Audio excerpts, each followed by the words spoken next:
इब्तिदा में कुछ ना था, उसने सब कुछ ही बनाया। इब्तिदा में कुछ ना था, उसने सब कुछ ही बनाया। खुदा ने लेके माटी को उससे आदम को बनाया। खुदा ने लेके माटी को उससे आदम को बनाया। इब्तिदा में कुछ ना था, उसने सब कुछ ही बनाया। इब्तिदा में कुछ ना था, उसने सब कुछ ही बनाया। खुदा ने लेके माटी को उससे आदम को बनाया। खुदा ने लेके माटी को उससे आदम को बनाया। उसमें जो डाली जान मिली उसको पहचान। उसमें जो डाली जान मिली उसको पहचान। बनाया अपने जैसा, बन गया वो इंसान। बनाया अपने जैसा, बन गया वो इंसान। वो खाली बर्तन था, उसने अपना रूह बसाया। वो खाली बर्तन था, उसने अपना रूह बसाया। खुदा ने लेके माटी को उससे आदम को बनाया। खुदा ने लेके माटी को उससे आदम को बनाया।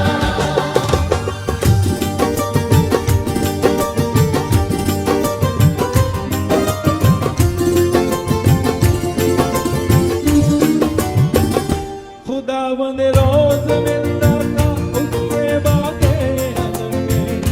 खुदावंद रोज मिलता था उससे बागे अदन में। आदम भी चलता था हरदम उसके वचन में। आदम भी चलता था हरदम उसके वचन में। खुदावंद रोज मिलता था उससे बागे अदन में। आदम भी चलता था हरदम उसके वचन में। आदम भी चलता था हरदम उसके वचन में। खुदा ने देख के तन्हा उसको हवा को बनाया। खुदा ने देख के तन्हा उसको हवा को बनाया। खुदा ने लेके माटी को उससे आदम को बनाया।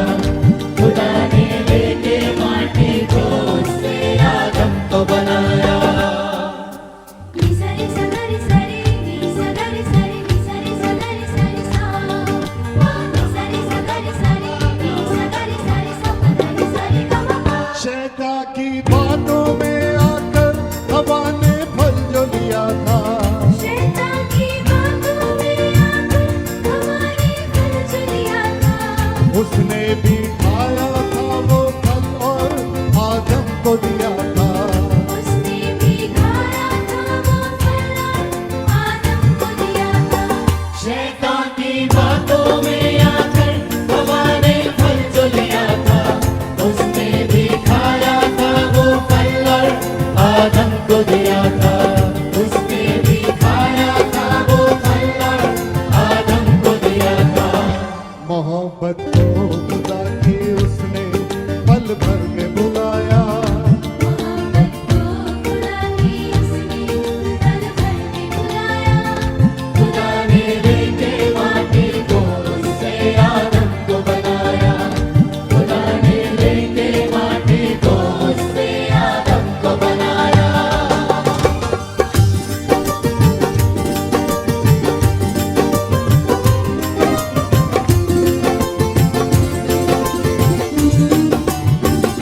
हुक्म जो तोड़ा था आदम ने और फिर था पछताया।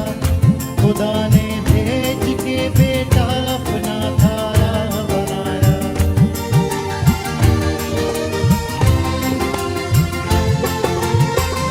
हुक्म जो तोड़ा था आदम ने और फिर था पछताया। खुदा ने भेज के बेटा अपना थारा बनाया। खुदा ने भेज के बेटा अपना थारा बनाया। यीशु ने गर्दी सुन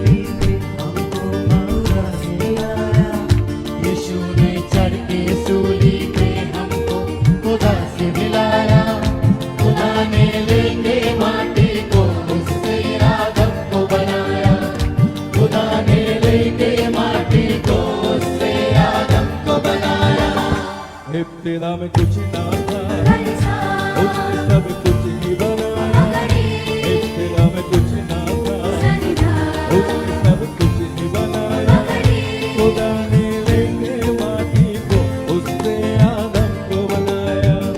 खुदा ने लेके माटी को उससे आदम को बनाया। उसमें जो डाले जान मिले उसको पहचान, उसमें जो डाली जान मिले उसको पहचान। बनाया अपने जैसा बन गया वो इंसान। बनाया अपने जैसा बन गया वो इंसान। वो खाली बर्तन था उसने अपना लुक बनाया। वो खाली बर्तन था उसमें अपना रूप बसाया। खुदा ने लेके माटी को उससे आदम को बनाया। खुदा ने लेके माटी को उससे आदम को बनाया। खुदा ने लेके माटी को उससे आदम को बनाया। खुदा ने लेके माटी को उससे आदम को बनाया।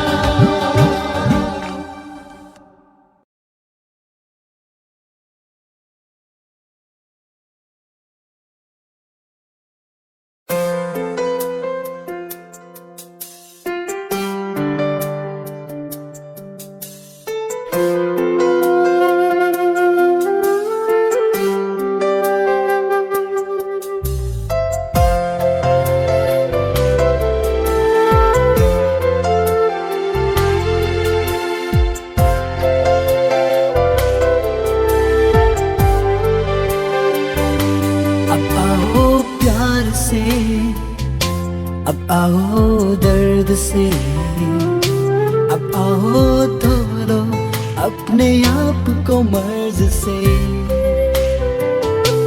अब आओ देख लो उस बहती धार को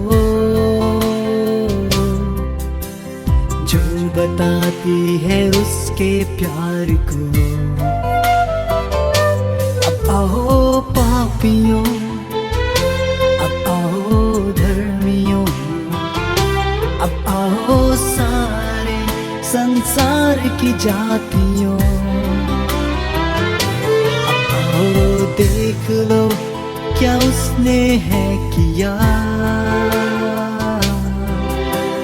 है हमारा दर्द सह लिया।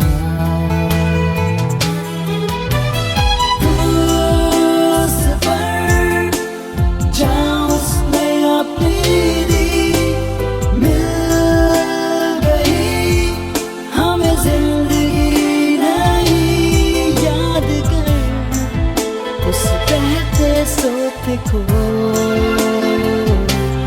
जो बहा तेरे लिए मेरे लिए। तो उस पर जहाँ उसने अपनी दी मिल गई हमें जिंदगी उस बहते सोते को जो बहा तेरे लिए मेरे लिए।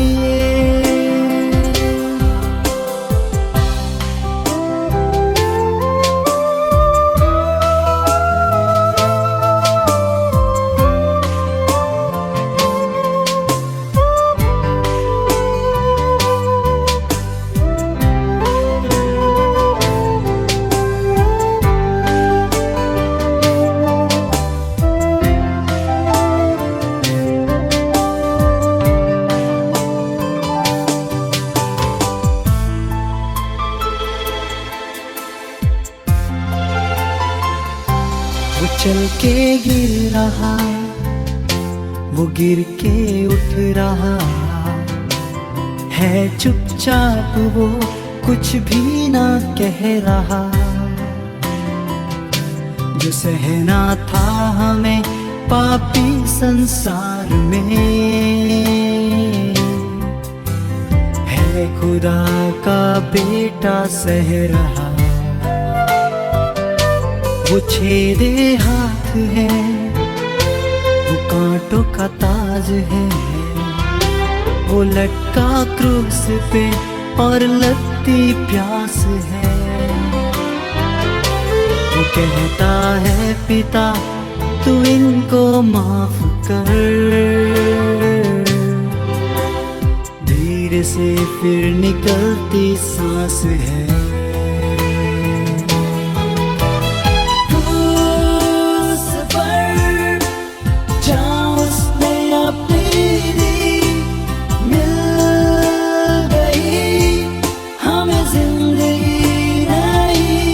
याद कर उस बहते सोते को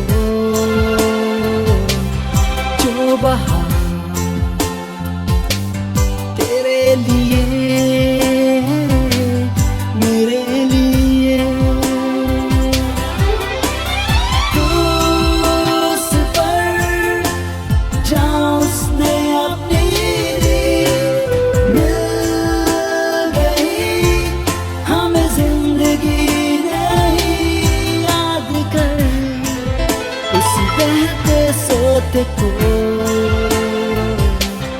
जो बहा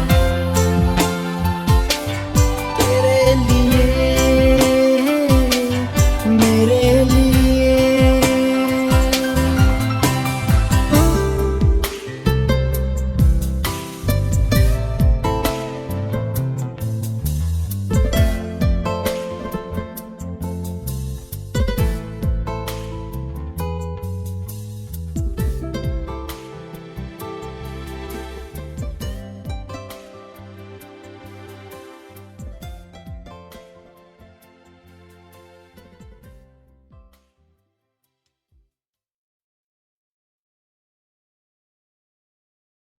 हे देश के सब लोगों, तालियां बजाओ, ऊंचे सत से परमेश्वर के लिए जय जयकार करो, क्योंकि यहोवा परम प्रधान और भय योग्य है।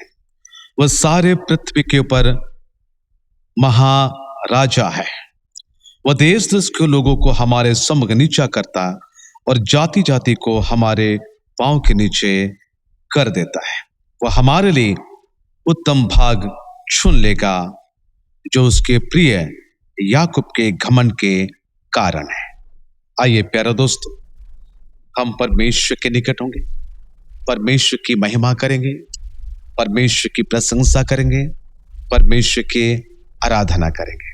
और विशेष करके आप सभी को आज के आराधना के लिए मैं स्वागत करता हूं और आप सभी को भी नमस्कार करता हूं कि परमेश्वर आप सभी को आज के आराधना के द्वारा बहुत ऐसे आशीष दे। अपने आंखें बंद रहें, हम प्रार्थना करें। हमारे दयालु प्रेमी पिता परमेश्वर प्रभु यीशु मसीह, हम तुझे धन्यवाद देते हैं, तेरे महिमा, तेरे प्रशंसा और तेरी तारीफ करते हैं। धन्यवाद करते हैं प्रभु यीशु मसीह, इस दिसंबर महीने के प्रभु दूसरी आराधना, रविवार की आराधना में हम सभी को तूने प्रभु सोशल मीडिया के द्वारा तेरे पास होने के लिए तूने मौका दिया है। स्वर्गीय पिता, हमारे कोई गुण नहीं, हमारे कोई धार्मिकता नहीं, हमारे कोई अच्छे चरित्र नहीं है कि तू हमें अभी तक तो जीवित रखा है। प्रभु, केवल तेरे अनुग्रह, तेरे दया, तेरे करुणा के कारण आज हम मिट गए नहीं, मरे नहीं, पर जीवित है। प्रभु, तेरे उद्देश्य को पूरा करने के लिए प्रभु यीशु मसीह हम अपने जीवन को तेरे हाथ में समर्पण करते हैं, ताकि जब तक इस संसार में रहेंगे प्रभु, तेरे द्वितीय आगमन का हम प्रचार करें, तेरे प्रेम में हम बांधे रहे। और प्रभु यीशु मसीह, सारे संसार के सामने, इस अंधकार के जगत के सामने जलते दीपकों के समान हम प्रभु चमकते रहेंगे। प्रभु यीशु मसीह, तो हमारे पाप अपराधों को तूने क्षमा किया है, जैसे तूने कहा है पूरब से पश्चिम जितना दूर है, तो हमारे पाप अपराधों को उतना ही कर दिया है। इसलिए प्रभु यीशु मसीह, हम तुझे धन्यवाद देते हैं आज के दिन के लिए।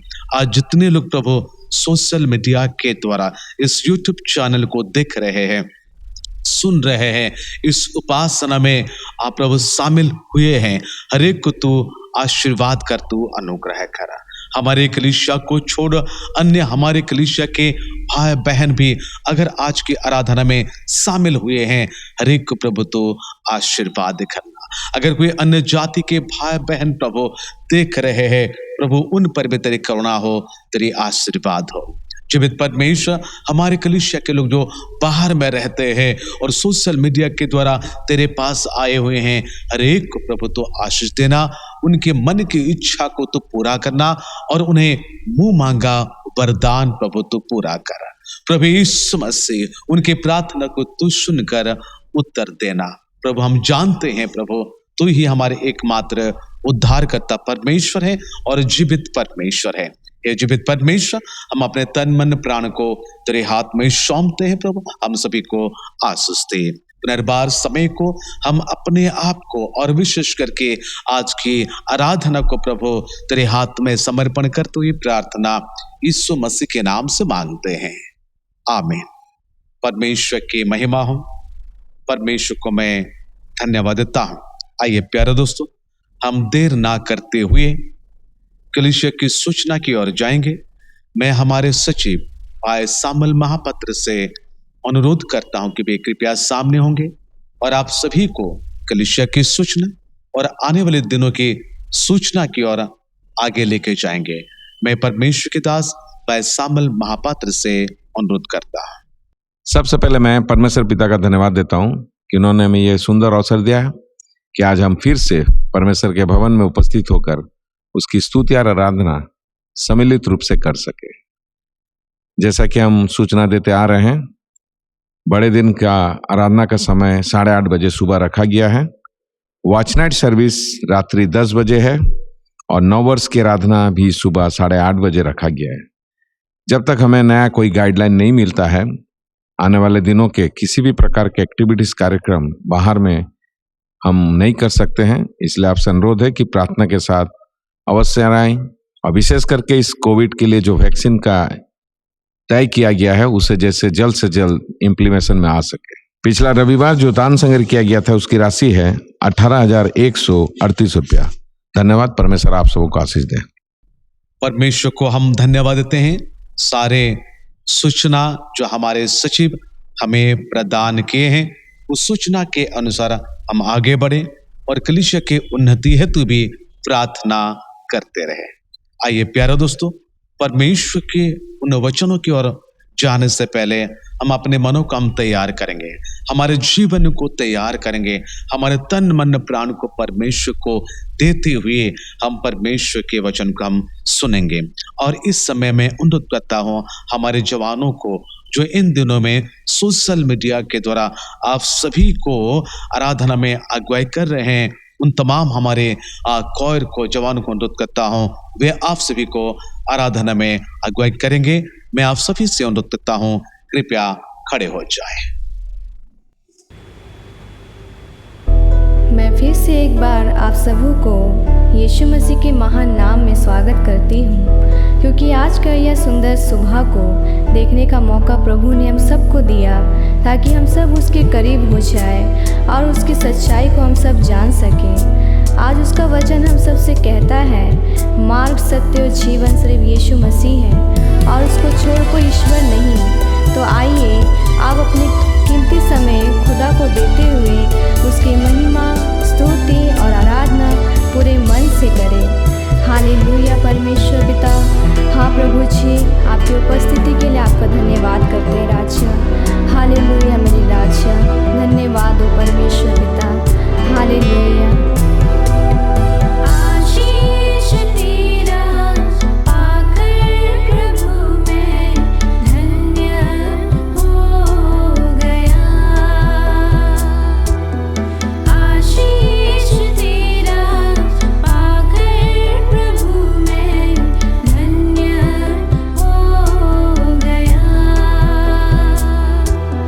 मानव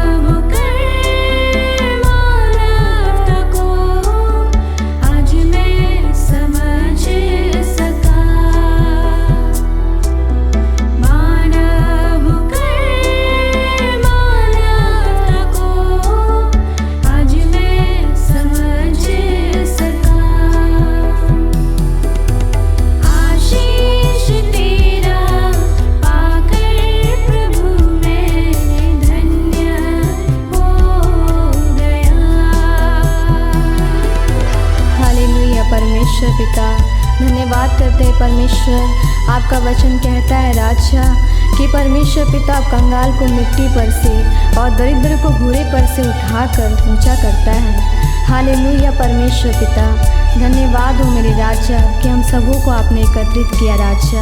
धन्यवाद करते आज के दिन के लिए। हालेलुया हालेलुया मेरे खुदावन यीशु, हम सबों को प्रभु जी आप आशीषित करना राजा। हाँ पिता परमेश्वर प्रभु, धन्यवाद करते हैं राजा। हालेलुया।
प्रभु जी मेरे प्रभु, तू तो यहोवा यिरे है, सबको संभालने वाला तेरा नाम है।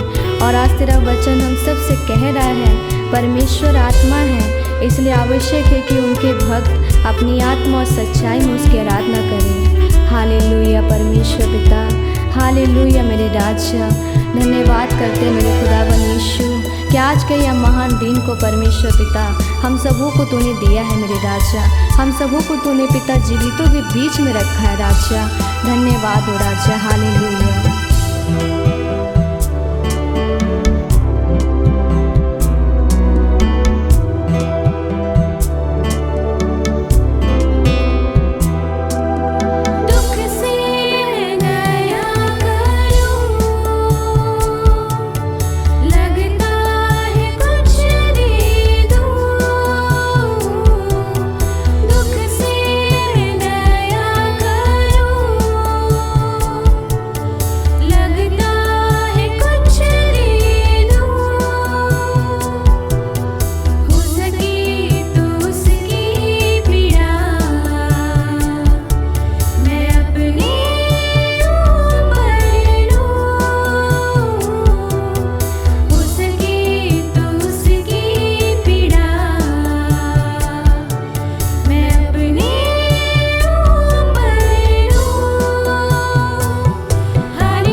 हालेलुया परमेश्वर पिता, धन्यवाद करते पिता इन आशीषों के लिए जो परमेश्वर आपने बीते समय हमारे जीवन में दिया प्रभु जी। और आने वाले दिन में भी परमेश्वर एक बड़ा आशीष, बड़ा मिरेकल परमेश्वर हर एक के जीवन में आप करने जा रहा है प्रभु। धन्यवाद करते राजा। शुरू से लेकर अंत तक की सारी बातों को परमेश्वर पिता हम तेरी हाथों में सौंपते राजा। जैसी इच्छा है प्रभु वैसे ही प्रभु जी आप कार्य कर मेरे राजा। हाँ पिता परमेश्वर, आज का वचन को और परमेश्वर पिता प्रिय दास को प्रभु जी हम तेरी हाथों में सौंपते राजा। परमेश्वर हम क्या मांगे पिता, आप तो मांगने से बढ़कर देने वाला परमेश्वर है प्रभु जी। आज की इस आराधना को परमेश्वर, आज तेरे लोगों को परमेश्वर पिता तेरी हाथों में सौंपते हैं मेरे खुदावन यीशु मसीह। हालेलुया प्रभु जी, सारी बातों को परमेश्वर पिता तेरे हाथों में सौंपते राजा। परमेश्वर पिता सारी बातों को परमेश्वर तू जानता है राजा, इसलिए परमेश्वर सारी बातों को फिर से पिता तेरे हाथों में सौंपते हुए प्रार्थना यीशु मसीह के नाम से मांगते हैं। आमीन। परमेश्वर को मैं धन्यवाद देता हूं और हमारे जवानों को भी मैं धन्यवाद देता हूं जिन्होंने आप सभी को आराधना में अगुवाई किए हैं। उन हमारे जवानों को प्रभु आशीष दे और आप सभी को भी परमेश्वर बहुत ऐसे आशीष दे, अनुग्रह करें। जब आप मन को तैयार कर चुके हैं परमेश्वर के वचन को सुनने के लिए, तो आइए प्यारे दोस्तों, मैं आप सभी को पुनर्बार परमेश्वर के वचन के लिए स्वागत करता हूं और आज के वचन को हम देखेंगे जो परमेश्वर का वचन हमें क्या कहता है। आप मेरे साथ खुल सकते हैं गिनती की किताब उसकी 24 अध्याय, गिनती की किताब उसकी 24 अध्याय मैं आपके सामने रखूंगा 14 पद से लेकर आगे को। यहां बिलाम के अंतिम आशीर्वाद वचन के बारे में लिखा हुआ है इस प्रकार, अब सुन, मैं अपने लोगों के पास लौट कर जाता हूं, परंतु पहले मैं तुझे चिता देता हूं कि अंत के दिनों में वे लोग तेरे प्रजा से क्या क्या करेंगे। फिर वह अपनी गूढ़ बात आरंभ करके कहने लगा, बोर के पुत्र बिलाम की यह वाणी है, जिस पुरुष की आंखें बंद थी उसी की यह वाणी है। ईश्वर के वचनों को सुनने वाला और परम प्रधान के ज्ञान का जानने वाला, जो दंडवत में पड़ा हुआ खुली हुई आंखों से सर्वशक्तिमान का दर्शन पाता है, उसी की यह वाणी है। 17 पद में इस प्रकार लिखा है, मैं उसको देखूंगा तो सही, परंतु अभी नहीं, मैं उसको निहारूंगा तो सही, परंतु समीप होके नहीं। याकूब में से एक तारा उदय होगा और इस्राएल में से एक राजदंड उठेगा, जो मोआब के सीमाओं को चूर कर देगा और सब दंगा करने वालों को गिरा देगा। हम इन दिनों में 17 पद को हम आकर्षण करेंगे जो पवित्र शास्त्र बाइबल में लिखा है। मैंने आप सभी को बीते दिनों में यह कहा था कि आप कैसे क्रिसमस को मनाएंगे, और अगर आपके जिंदगी में स्वार्थ को रखते हुए, धन को रखते हुए, व्यस्तता के जीवन को रखते हुए अगर आप क्रिसमस को मनाने के लिए जाएंगे तो यीशु बिना क्रिसमस मना रहे। इसलिए मैंने कहा यीशु आपसे दूर क्यों है, यानी ये हमारे प्रश्न था कि यीशु मसीह के जन्म के समय उस बेथलेहम में उनके लिए सराय में जगह क्यों नहीं मिली। हमने ये भी कहा था कि लोमड़ियों का भट्ट होते हैं, आकाश के पक्षियों के बसेरे होते हैं, पर मनुष्य पुत्र के सर धरने के जगह नहीं मिली।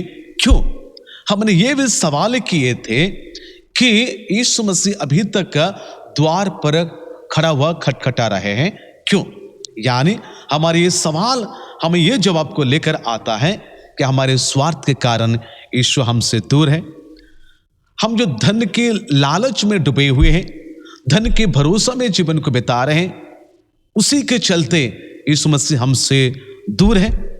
और हमारी व्यापार का जीवन इस प्रकार हो चुका है कि अपने लाभ के लिए ही हम सोचते हैं, जो यरूशलेम में भी हुआ करता था।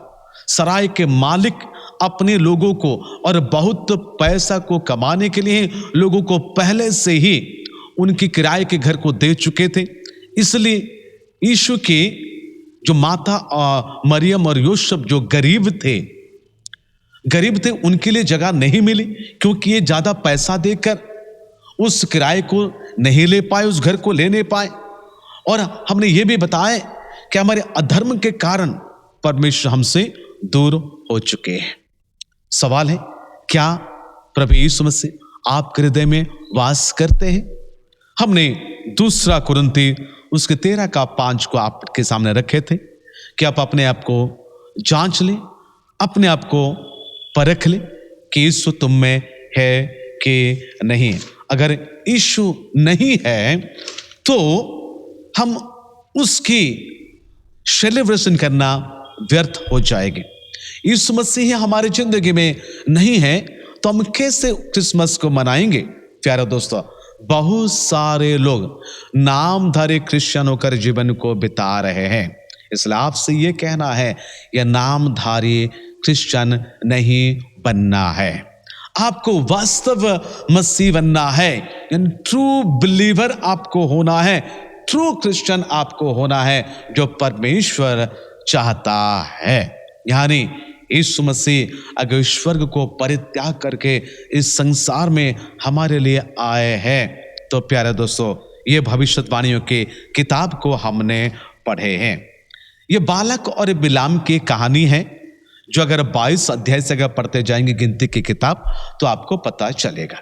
यानी बालक बुलाते हैं बिलाम को कि इजरायलियों को अभिशाप देने के लिए, लेकिन बालाम को पता चला कि परमेश्वर के विरोध है, इसलिए उन्होंने कहा परमेश्वर जो कहता है उसी के अनुसार ही मैं करूंगा। परमेश्वर के विरोध में मैं कैसे जाऊंगा?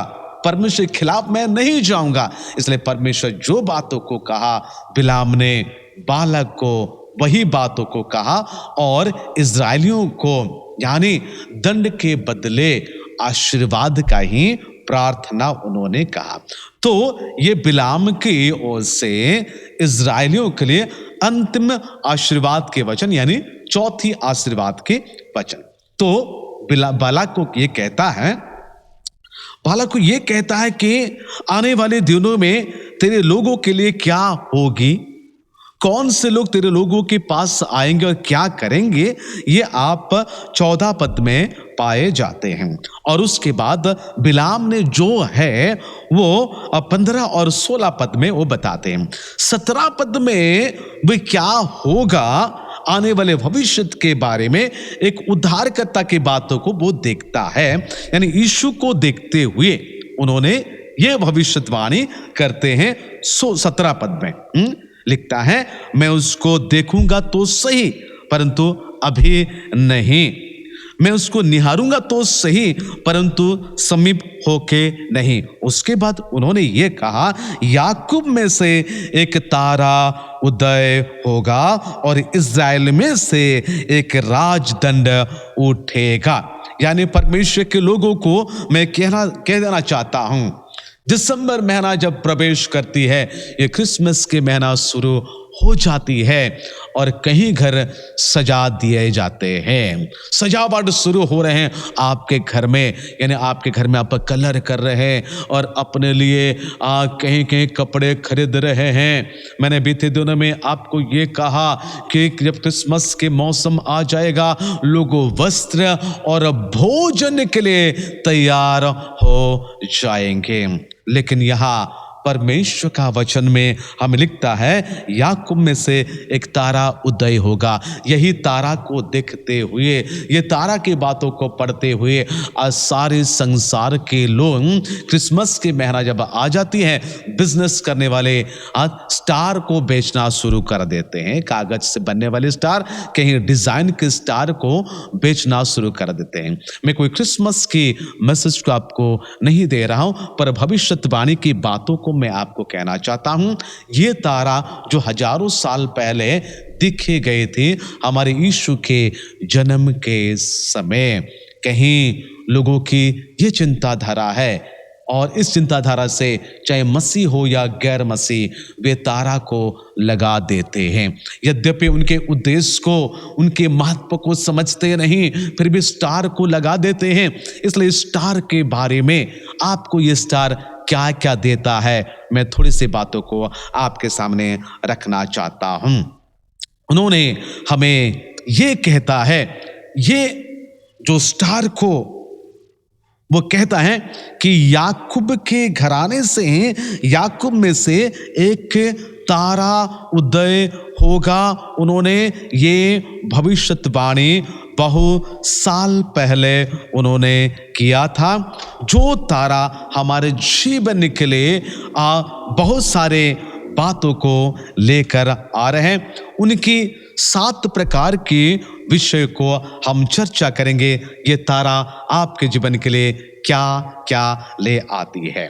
पहली बात है, हम ये जानते हैं ये तारा हमें ज्योति प्रदान करता है, हम अच्छी रीति से जानते हैं। यानी यीशु मसीह को अगर याकूब में से एक तारा उदय होगा तो ये याकूब के तारा के नाम से अगर जानते हैं, यीशु मसीह को ये भी कहा जाता है धार्मिकता का सूर्य कहा जाता है। और यीशु मसीह को यह भी कहा जाता है कि मॉर्निंग स्टार यानी सुबह का तारा भी कहा जाता है, जो प्रकाशित उसकी 22 अध्याय का 16 पद के अनुसार। यानी कहने का यह अर्थ है कि यीशु मसीह को स्टार कहा जाता है। यीशु मसीह को मलाकी 4:2 के अनुसार यह लिखता है धार्मिकता का सूर्य भी कहा जाता है। अब जानते हैं कि जब यीशु मसीह जो उद्धार करता है, जब जन्म होते हैं तो पंडित गण उस तारा को देखकर वे गए थे, हमें अच्छे रीति से पता है। यानी तारे जो हैं रात के समय ही दिखता है, हम अच्छे रीति से जानते हैं। पर यीशु मसीह को धार्मिकता रूपक सूर्य भी कहा जाता है, जो कि इनकी किरणों से इंसान यानी लोग चंगे हो जाते हैं। उसके किरणों से जो विटामिन डी निकलती है, उस विटामिन से इंसान को अच्छा स्वस्थ भी मिलता है। तो प्यारे दोस्तों, कहने का ये अर्थ है रात के समय यीशु मसीह ने तारे के समान है और दिन के समय आपके लिए, आपके परिवार के लिए सूर्य के समान है। अगर रात के समय आपको ये टिमटिमाती हुई तारे आपके जीवन के लिए आनंद को लेकर आ जाता है, आपके परिवार के लिए आनंद को लेकर आ जाता है, और उस अंधकार में जब तारा दिखता है कि लोग खुश हो जाते हैं। और इसलिए तो आपने अपने बच्चों को सिखाते हैं कि ट्विंकल ट्विंकल लिटिल स्टार।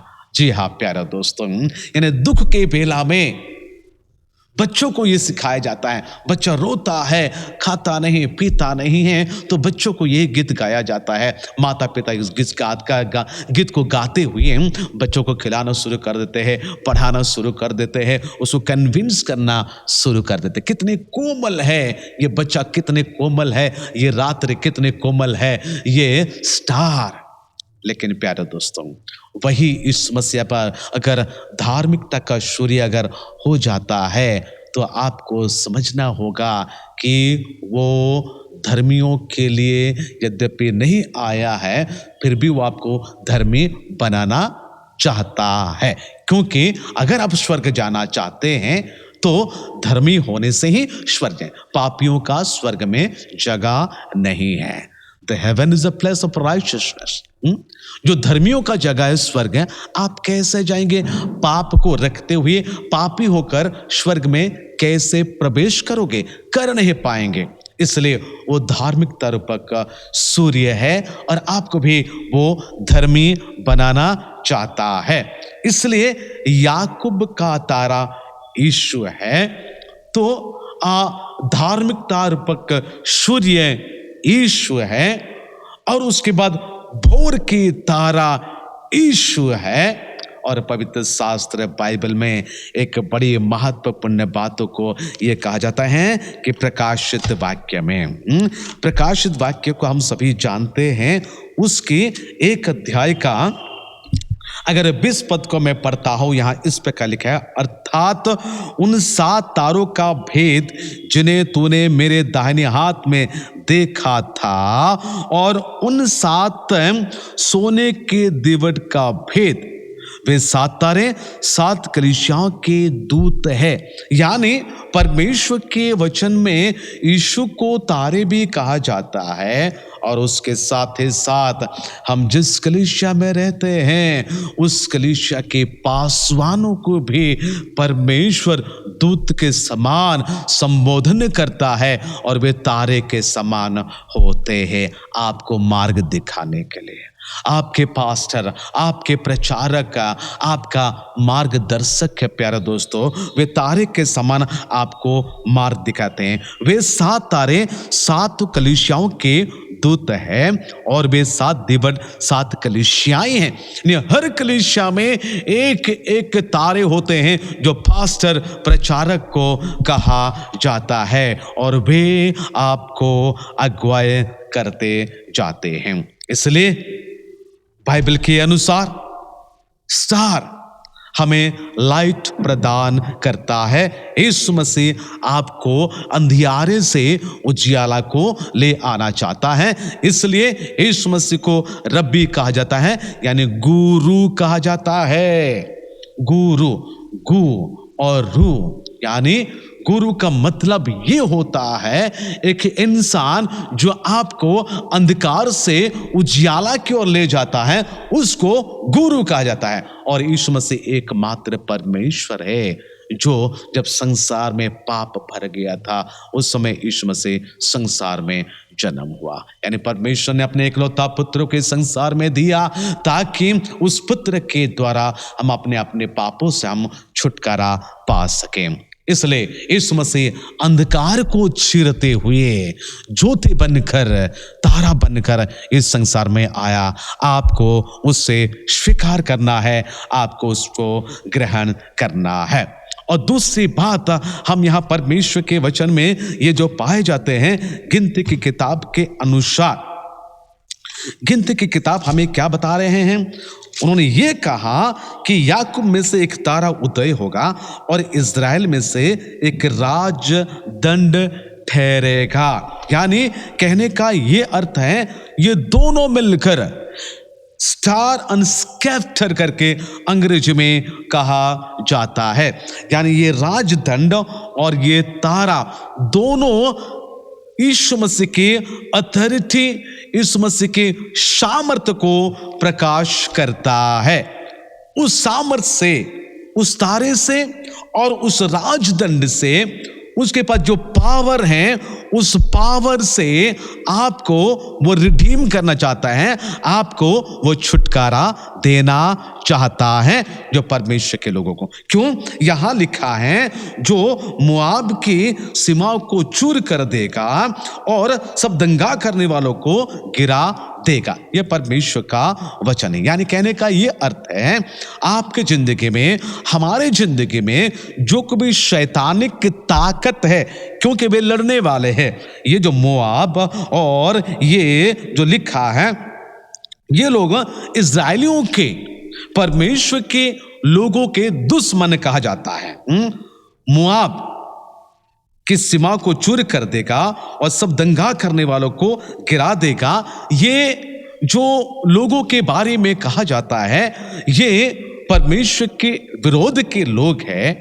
उन लोगों को नाश करने के लिए, यानी उन लोगों को चूर करने के लिए, उन लोगों को सबक सिखाने के बातें हैं। इसलिए यीशु मसीह आपकी जिंदगी के लिए, मेरी जिंदगी के लिए एक तारा और एक राजदंड पाए हुए होकर आए हैं, ताकि आपको इन बातों से उसको छुटकारा मिल जाए। प्यारे दोस्तों, यीशु मसीह एक राजा है, यीशु मसीह एक भविष्यद्वक्ता है, यीशु मसीह एक महायाजक है। यीशु मसीह राजा होने के नाते अपने सामर्थ्य से आपके जीवन में वो राज करना चाहता है। यानी यीशु मसीह संसार में आए, 33.5 साल इस संसार में रहते हुए वो अपने राज्य को विस्तार नहीं कर पाए, क्योंकि वो नम्र थे, वो दीन थे, वो सरल थे, उनके स्वभाव में पाप नहीं था।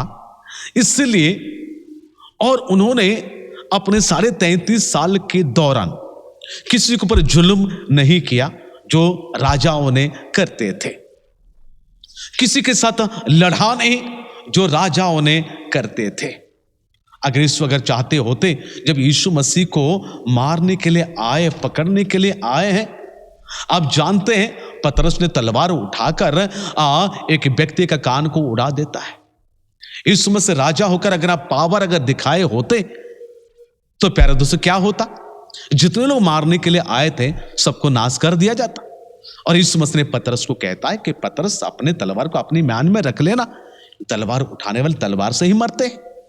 ऐसे क्यों कहा यीशु मसीह? क्योंकि नम्र है, वो दिन है, वो सरल है, वो लड़ने के लिए नहीं आए थे।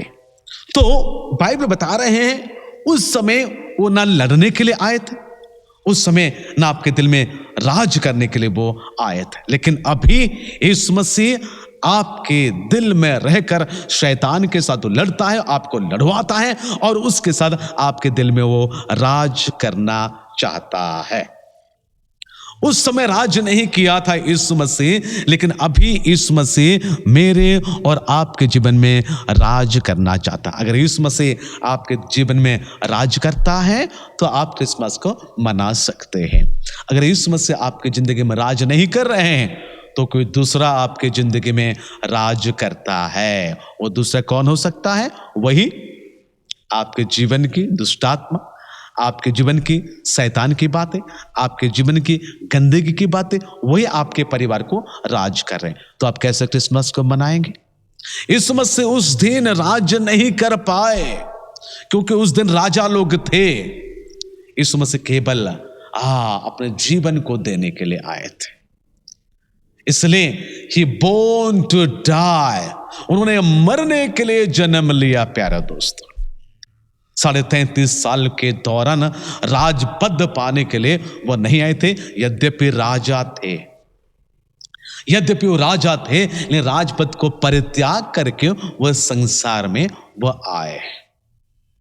तो प्यारे दोस्तों, उस दिन राज तो नहीं किया, लेकिन आज यीशु मसीह आपके जीवन में राज करना चाहता है। इसलिए तो हम कहते हैं, प्रकाश 3:20 को बार बार कहते हैं कि यीशु मसीह आपके दिल के दरवाजे पर खड़ा हुआ खटखटा रहा है। अगर आप खोलेंगे तो यीशु मसीह आएंगे, आपके परिवार में बैठेंगे, आपके साथ भोजन करेंगे और आपके साथ रहेंगे और आपके ऊपर वो राज करेंगे।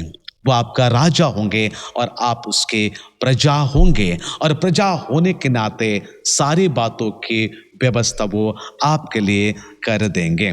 इसलिए पहली बात है, यीशु मसीह इस पुस्तक के अनुसार याकूब में से एक तारा उदय होगा, यानी ये तारा आपको ज्योति प्रदान करता है। यीशु मसीह ज्योति है जगत का। दूसरी बात हमने देखे कि यीशु मसीह जो या राजदंड पाया हुआ है, उस राजदंड के द्वारा, उस सामर्थ के द्वारा आपको वो उद्धार करना चाहता है, जो परमेश्वर के वचन के अनुसार। तो परमेश्वर के लोग को मैं ये बता देना चाहता हूं, जब यीशु मसीह इस संसार में आए थे, जिन्होंने उसको ग्रहण नहीं किया तो नहीं किया, पर जिन्होंने उसको ग्रहण किया उन सभी को परमेश्वर के संतान होने का अधिकार भी दिया गया है। इसलिए यीशु मसीह जगत की ज्योति है, वो हमारे तारा है। यीशु मसीह हमारे कैप्टन है, यीशु मसीह हमारा लीडर है, यीशु मसीह हमारे राजा है, यीशु मसीह सर्वशक्तिमान है। इसलिए यीशु मसीह हमें ज्योति देकर हमें अगुवाई करना चाहता है। पवित्र शास्त्र एक पद को मैं पढ़ना चाहता हूं, पहला यूहन्ना के किताब को आप देख सकते हैं। यानी ज्योति किस प्रकार निर्मल है, ज्योति किस प्रकार निर्मल है, इस पहला यूहन्ना के पुस्तक 3 अध्याय का 4 और 5 पद के अनुसार ये कहा जाता है, जो कोई पाप करता है वो व्यवस्था का विरोध करता है, और पाप तो व्यवस्था के विरोध है। तुम जानते हो कि वह इसलिए प्रकट हुआ कि पापों को हर ले जाए, और उसके स्वभाव में पाप नहीं, यानी स्टार का उसमें कोई क्लेश, यानी कोई ऐसे कोई गंदे चीज नहीं है। वो बहुत उज्जवल होता है, अपने ब्राइट को दिखाता है, अपने लाइट को दिखाता है। इसलिए यीशु मसीह के स्वभाव उस ब्राइट स्टार के समान है, जिसमें कोई कलंक नहीं है, जिसमें कोई कलंक नहीं है। इसलिए यहां लिखा है, उनके स्वभाव में ही पाप नहीं था। इसलिए जो स्वभाव में पाप नहीं था वो पवित्र है, वही आपको पवित्र करता है, कर सकता है। इसलिए याकूब में से एक तारा निकला हुआ है। तीसरी बात मैं आपको ये कह देना चाहता हूं कि जब से संसार बनी है तब से संसार का परिवर्तन हो रहा है। जब से संसार बनी है तब से संसार का परिवर्तन धीरे धीरे होते जा रहे हैं। आप एक तो घर को बनाया है, कुछ साल के बाद उस घर को तोड़कर और सुंदर करके बना रहे हैं, कलर को चेंज कर रहे हैं, छत को बदल दिया जा रहे हैं, एरिया को बदल दिया जा रहा है, कई सारे चेंजेस हो रहे हैं, पृथ्वी चेंजेस की ओर जा रहा है, चेंजेस की ओर जा रहे हैं। लेकिन प्यारे दोस्तों, आपने कभी भी नहीं सुना होगा कि सूर्य के चारों तरफ से जितने सारे घूमते हैं, जितने प्लेनेट में जो घूमते हैं, वे कभी भी अपने स्थान को बदल कर घूमे नहीं, और तारे भी घूम इधर उधर भागते नहीं हैं। आप जानते हैं संसार बदल सकते हैं, संसार चेंज हो सकती है, लेकिन ये तारे गण, ये ग्रह सब अपने अपने जगह में ही घूमते रहते हैं और सूर्य के चारों तरफ से घूमते रहते हैं, एक ही साथ में घूमते रहते हैं। वे ऐसा नहीं करते कि यहां से वहां चले जाएंगे, वहां से यहां चले जाएंगे।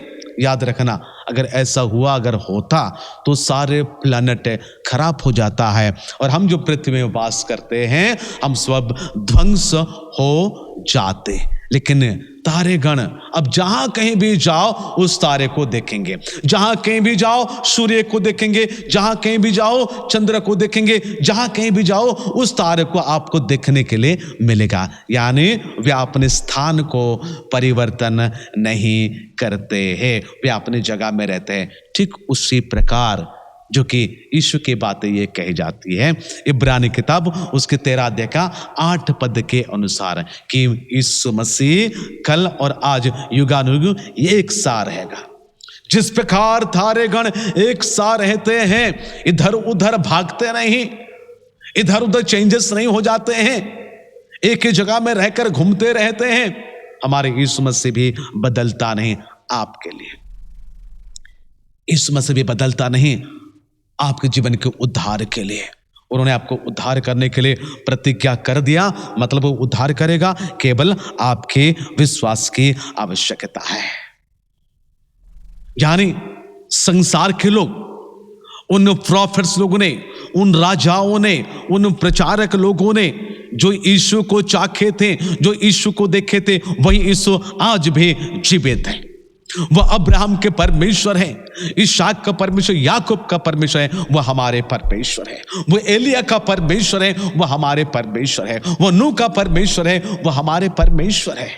प्यारे दोस्तों, कहने का यह अर्थ है वो बदलता नहीं।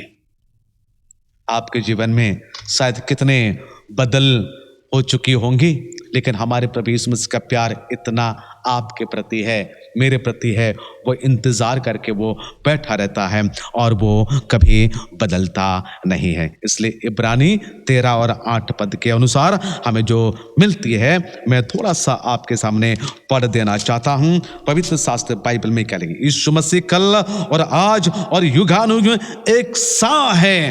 वो परमेश्वर यीशु मसीह संसार में आए थे मानव जाति होकर, लेकिन एक तारा के माध्यम से उनका जन्म हुआ था, जो हम अच्छे रीति से जानते हैं। और ये तारा मुझे और आपको मार्ग का स्रोत है। हमें यह समझना है कि तारा एक मार्ग का स्रोत है, जो मत्ती रचित सुसमाचार में हमें पाई जाती है। जो पंडित लोग यीशु को देखने के लिए जा रहे थे, शायद वे रास्ता भटक गए और हेरोदेस के पास चले जाते हैं, क्योंकि 2 का 10 पद में लिखता है, उस तारे को देखकर वे अति आनंदित हो गए। प्यारे दोस्तों, ये पंडित लोग हैं, ये एस्ट्रोलॉजर हैं, ये एस्ट्रोलॉजर पंडित लोग जो है वो तारा को फिर से देखकर अति आनंदित हो गए। ना क्यों? तारा हमें एक स्रोत बनाती है, तो फाउंटेन ऑफ सोर्स कहा जाता है। यानी ये सोर्स आपके जीवन का इन्फ्लुएंस है, आपके जीवन को एक अच्छी मार्ग बता सकता है।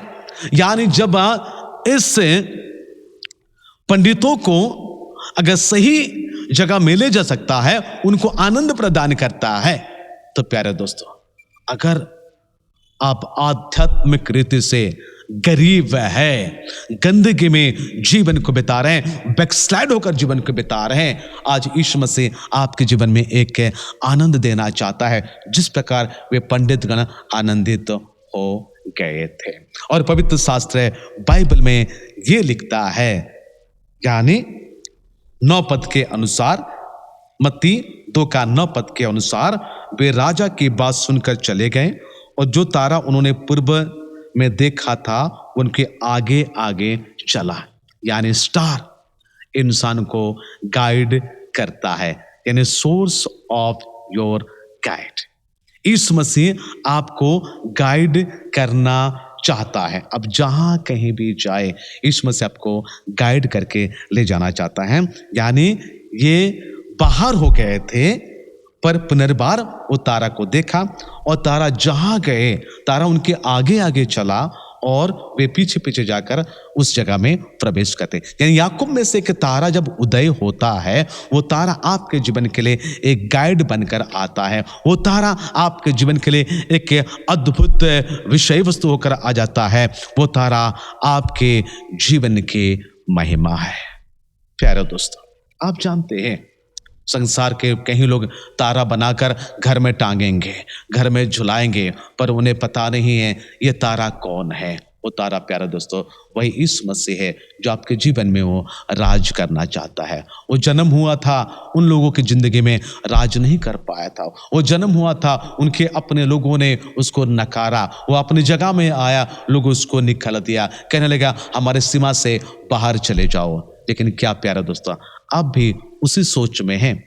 क्या आप उसी सोच में रहकर क्रिसमस को मनाएंगे? ऐसा कभी ना हो, बल्कि आपकी सीमा के अंदर में रखे, यीशु मसीह को दायरे में रखे, उस स्टार को, यीशु मसीह को अपने जीवन में धारण करते हुए आप क्रिसमस को मनाइएगा, ताकि यीशु मसीह के बिना आप क्रिसमस नहीं बना रहे हैं, यानी यीशु मसीह के सहित आप क्रिसमस को मना रहे हैं।